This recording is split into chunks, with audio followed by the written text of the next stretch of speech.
People always said the story sounded fake.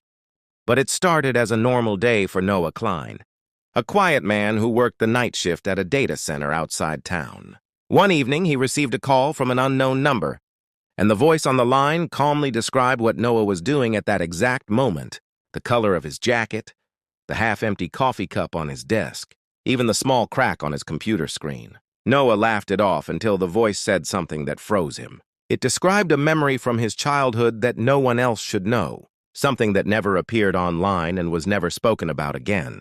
The call ended without explanation, and when Noah checked the number, it did not exist. Over the next days, strange things followed him. Emails predicting events minutes before they happened, messages appearing on his locked phone without notifications, and handwritten notes left inside his apartment even though the door was always locked.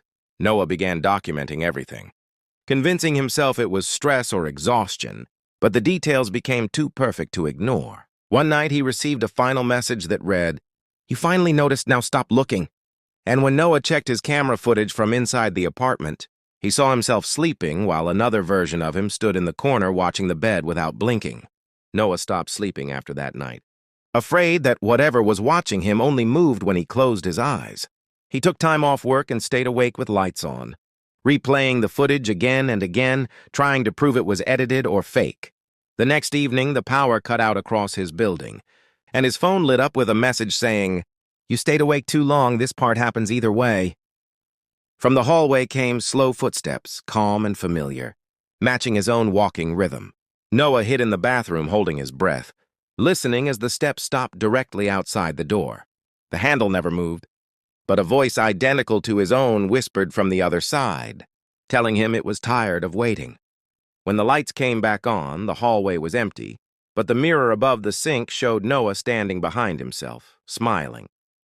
He smashed the mirror and ran outside, only to find his car already running with the door open and the radio playing a recording of his own voice begging him not to get in. Neighbors later said they saw Noah drive away calmly, waving, even though he was reported missing minutes later. Days passed, and Noah's phone continued sending messages, even though it was later found abandoned on a highway shoulder.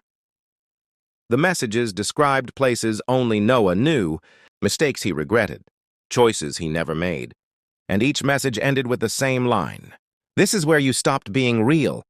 Traffic cameras captured Noah walking into places he was never physically seen entering. Hospitals, storage units, abandoned houses, always alone and always calm. One camera showed him staring directly into the lens and mouthing words that could not be heard. Investigators tried to piece together the timeline but failed, because sightings overlapped, placing Noah in multiple locations at once. The final confirmed footage showed Noah standing in his own apartment weeks later, fixing the broken mirror, carefully cleaning the glass, and placing the camera back exactly where it had been before. The footage ended with him looking straight into the lens and turning it off from inside the room that was supposed to be empty. The case was eventually closed as unsolved, written off as a psychological break followed by disappearance.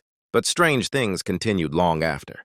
New tenants reported phones lighting up by themselves, emails typing on their own, and mirrors showing movements that did not match. One tenant recorded a message that appeared on their screen late at night, addressed to them by name saying, "You found his place, now it's your turn." The building cameras still activate randomly, always at the same time every night, and always for exactly 1 minute. Security staff refuse to watch the footage anymore, because every time they do, the person standing in the corner looks a little more like them. The story sounds fake when people hear it, but the cameras still record. The messages still appear, and somewhere inside that building, something is still learning how to replace the people who notice it.